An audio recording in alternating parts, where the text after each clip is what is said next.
Sarah's heart swelled with a joy she'd never known, a vibrant, all-consuming anticipation for the natural birth she meticulously planned. Every prenatal yoga session, every meditation, every conversation with her husband Mark revolved around this beautiful, unmedicated entry into motherhood. Mark, her rock, mirrored her excitement, his hand often resting protectively on her growing belly, a silent testament to their shared dream. Their bond felt unbreakable, a fortress against the world, yet lurking in the periphery was a shadow, a formidable presence known as Eleanor, Mark's mother. Eleanor was a woman who navigated life with an unyielding grip, her opinions delivered with the force of irrefutable law, and her domineering nature cast a long, often suffocating, shadow over their lives. From the moment Sarah announced her pregnancy, Eleanor's subtle suggestions began, like tendrils creeping into their carefully constructed world. Natural birth? Darling, haven't you considered the benefits of a modern medical approach? So much safer, so much more predictable, she'd remark, her voice dripping with feigned concern.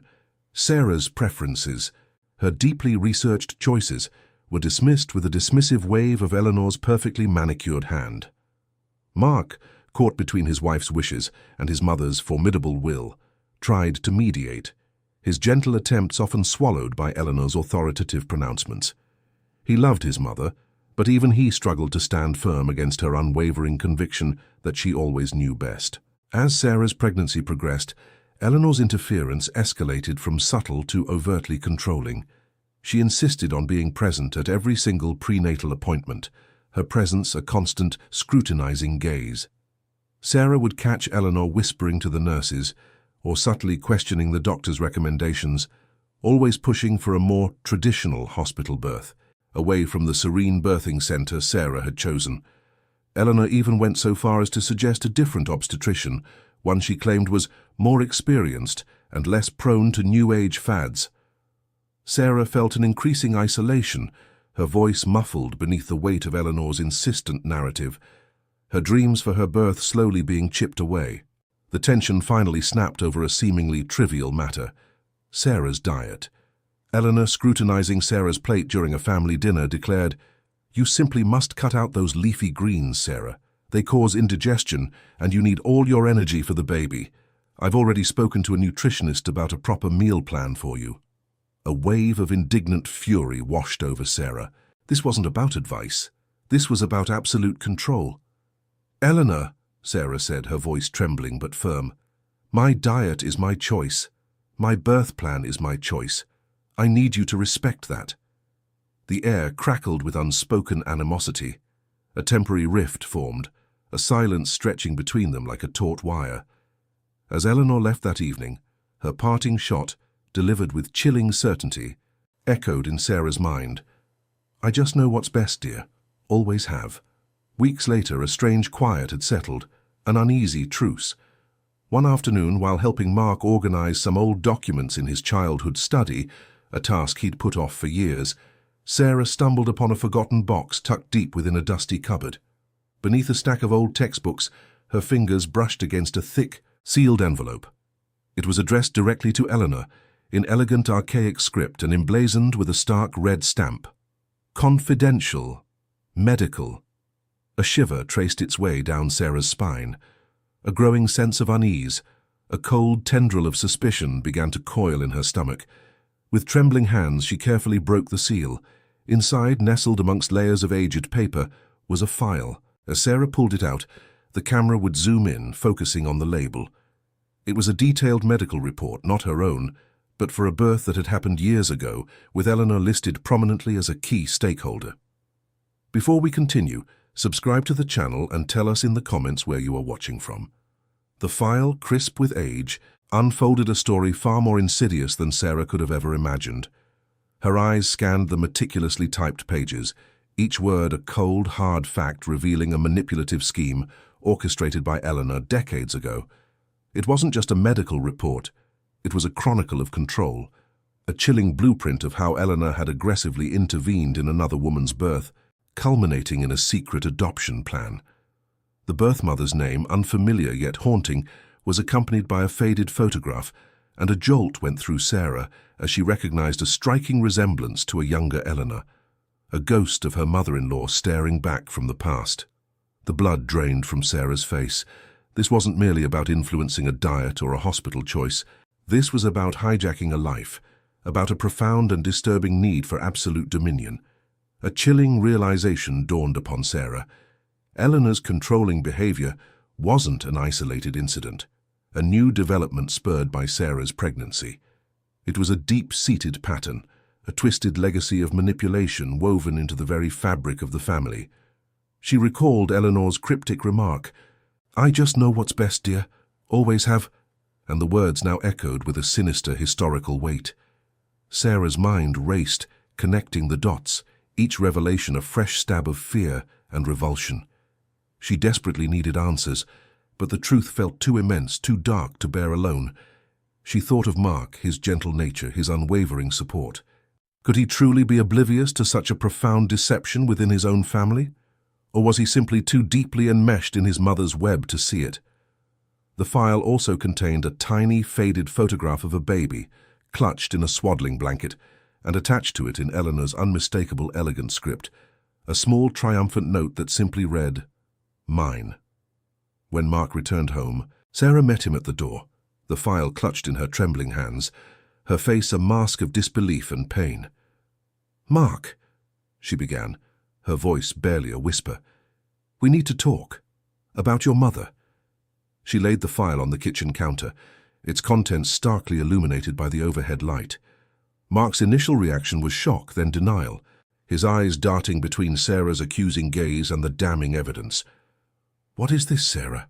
This must be some mistake," he stammered, his face paling. But as he read, the denial slowly gave way to a dawning, horrifying realization. His mother's carefully constructed facade, the image of the benevolent matriarch, shattered before his eyes. He began to reveal bits of his past, fragments of a troubled upbringing, hinting at Eleanor's history of secrets, her uncanny ability to bend reality to her will. He spoke of hushed conversations he'd overheard as a child, of family members who mysteriously disappeared from their lives, of an unsettling sense that some parts of their history were deliberately obscured. A deep sense of betrayal settled in Sarah's heart, not just from Eleanor's monstrous actions, but from Mark's years of silence, his unwitting complicity in his mother's deceit. Her trust in her husband, once an unshakable pillar, now felt fractured, jeopardizing the very foundation of their relationship. The emotional toll on Sarah, already vulnerable and emotionally charged due to her advanced pregnancy, intensified with each passing moment. The weight of this dark secret, this historical injustice, pressed down on her, threatening to suffocate her. Flashbacks, triggered by Mark's hesitant admissions, painted a vivid picture of Eleanor's long history of manipulating situations, always for her perceived benefit. The file was not an anomaly. It was merely proof of a lifelong pattern, her testament to her deep-seated need for control and her chilling willingness to cross ethical lines without a second thought. Armed with this devastating truth, Sarah knew she could not stand by. She looked at Mark, her eyes filled with a mixture of love, hurt, and desperate resolve. "Mark," she said, her voice firm despite the tremor in her hands, "this cannot stand. You have to confront her. You have to make her answer for this. If you don't, if you let her continue to control our lives, if you let her touch our child with her manipulations, I don't know if I can do this with you. You have to choose, Mark. Your mother, or us."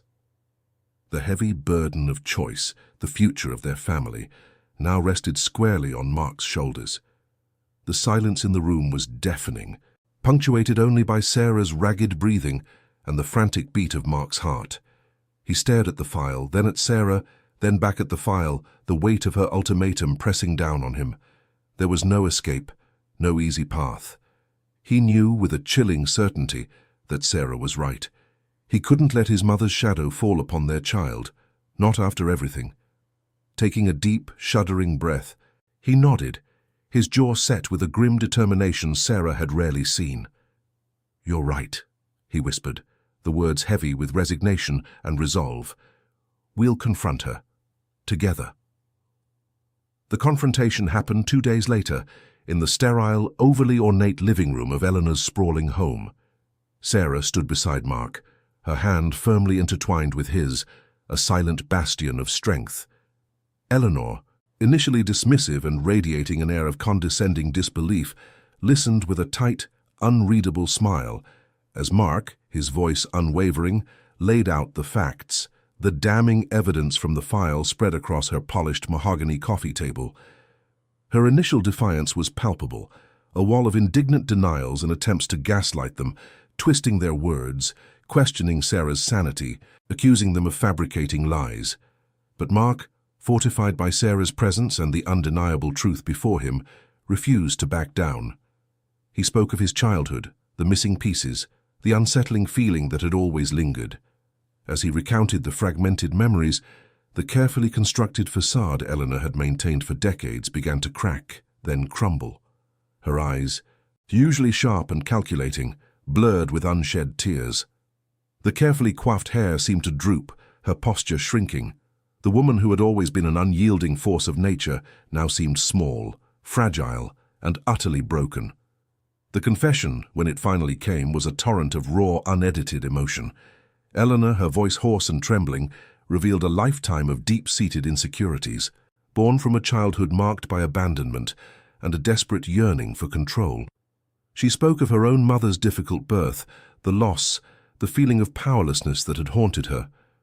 Her motivations, she confessed, stemmed from a desperate, misguided desire for a perfect family, a family she could orchestrate and protect from the perceived cruelties of the world.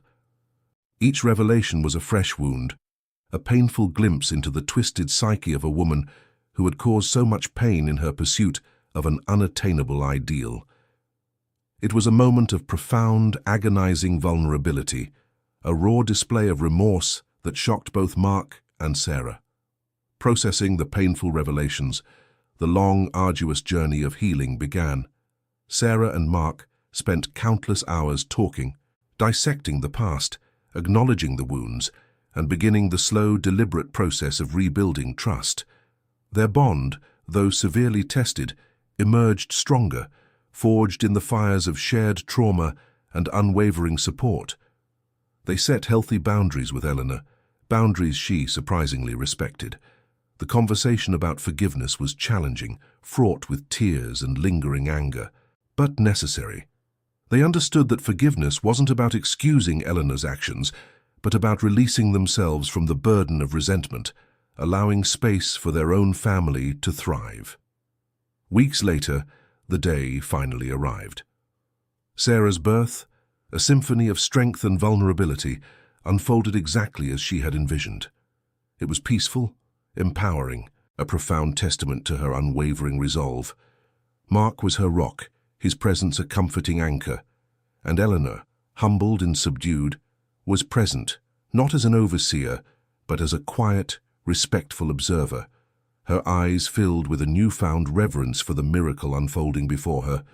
She had learned a difficult, painful lesson, and in her gaze, Sarah saw not the domineering matriarch, but a woman grappling with her past, striving for a different future. Life settled into a new rhythm, a delicate balance of healing and hope. A scene unfolded, bathed in the soft glow of morning light, depicting the new family. Sarah held their newborn, a tiny bundle of pure, unadulterated love, while Mark watched, his heart overflowing. Eleanor, now a grandmother, made genuine, if sometimes awkward, efforts to connect in a healthy way. She brought thoughtful, handmade gifts, offered gentle, unsolicited help, and, most importantly, listened. Her path to redemption was slow, marked by small but significant changes in her behavior, a conscious effort to break the cycles of the past.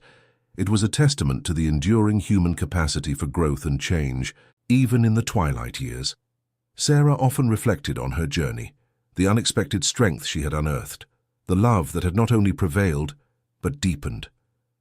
Their family, though scarred by the dark chapters of the past, had emerged stronger, more authentic, their foundation rebuilt on honesty and mutual respect.